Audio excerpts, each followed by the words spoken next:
It's a massive game. Would you say the biggest game since fill in the blank for the 49ers? Super Bowl. That game's pretty big. Yeah. Right? Yeah. They did not play in a game last year that meant this much, and games are all relative during a season. The Titans game was huge. They lost, but this game is infinitely bigger because you lose.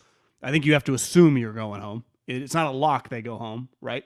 But you have to assume you go home, and you follow this. Us, with our phones in our hands, I guess they have scoreboard at SoFi. They'll be able to see what the score is, but you're so locked into that game, like unless they're down like 20-0 at halftime, the Saints.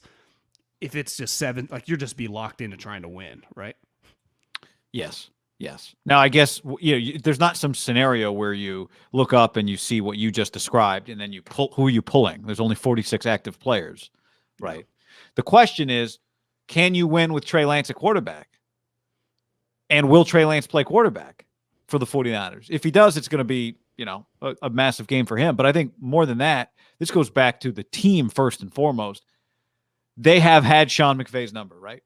They've beat him 5 times in a row. But you can't deny, if you zoom out and look at the McVay and Shanahan eras, the McVay era has gone better. And it's not about comparing the two so much as it is about just getting to the playoffs. And I think there have been some bad years for the 49ers. Last year was one. But the year that Jimmy got really hurt was one. But missing the playoffs this year with this team, in some ways, I think would be the worst of the group. What do you think? Yeah, I mean, this would really hurt. I think this is about Kyle Shanahan because I would say despite them having some star players, it's different because his personality is different than Harbaugh. But I do think if you just think of the poster child of this team, I mean, you could put Bosa or Kittle there, but Kyle is still the straw that stirs the drink, right? I mean, to me, it's really comes down to him. And it's not even just the matchup, him versus Sean. Because a little bit like quarterbacks, you know how Rodgers always got offended when it's like him playing Brady? He's like, we don't actually play each other, Manning and Brady, and they're right. The two head coaches are not CEO head coaches. They're both calling offense. So when they're not going up against each other, even as coordinators. But it does feel like, John Gruden originally hired him, but it does feel like the Shanahan family took McVay's career to another level. And now the connection of the Shanahan, the LaFleurs, they're all interconnected. This is just a huge, you win this game, like you need definitive wins in your career, separate from when you win a title or compete, right? Just other parts throughout your career.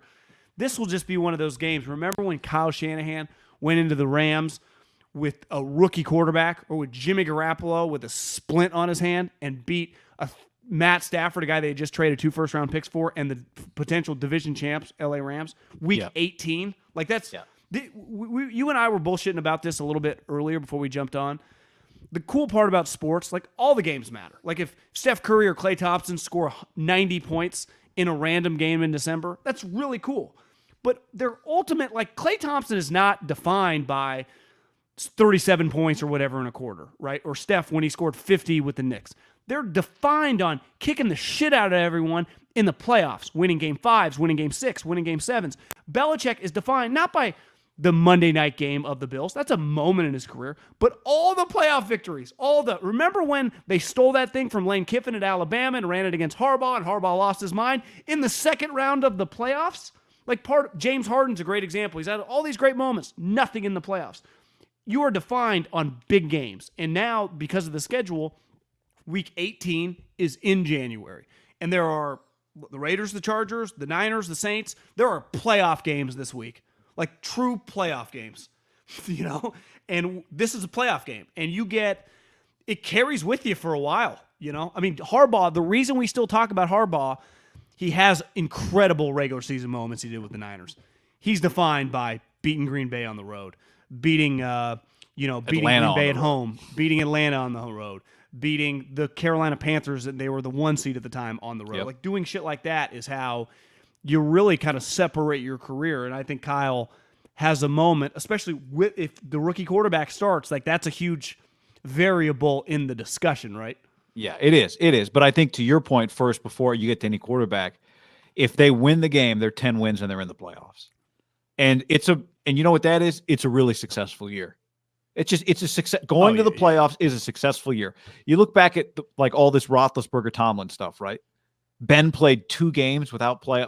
Ben played 2 games in his career in which he was eliminated from the playoffs. That's a ridiculous stat. And I think to your point on Belichick or Harbaugh, like so many of the great moments in sports are created by underdogs doing things that we wouldn't expect you to do, right? That the best moments in sports are the things that the same cliche line can be written about. You know, you if I wrote this in a storybook, you wouldn't believe it, right? That type of thing. Wait, Jim Valvano wasn't favored by 20 points? Jim Valvano was not favored, okay? And those are the moments that make sports the best. And now this is a little unique because the Niners have won 5 in a row, but I think it's the game, it's the rivalry, it's on the road, it's in a year of uncertainty and a lot of injury, and I think it would become one of the years. Put it this way, it would be the second biggest year for Kyle Shanahan as a head coach. I think Kyle Shanahan should have a big smile on his face if he walks off the field at SoFi with a win, because it would be a significant achievement. He will have a smile on his face. He will have a smile on his face. Yeah. These are the games when you, when you sift through the fact that there's a lot of games without playoff implications. But then you get a game or two like this, and it makes Week 18 worth it. You know, I agree. I mean, this is the best part about sports. You know, I mean, all the games, if you're a sports fan, can be cool with your team, but you really get the make or break, in or out. And in football, there's not a series, right? Even in basketball, you got to wait till Game 7, and Game 7 feels like a football game. Football, the game is a football. It's just you're one and done. And it's to me, it's their sport.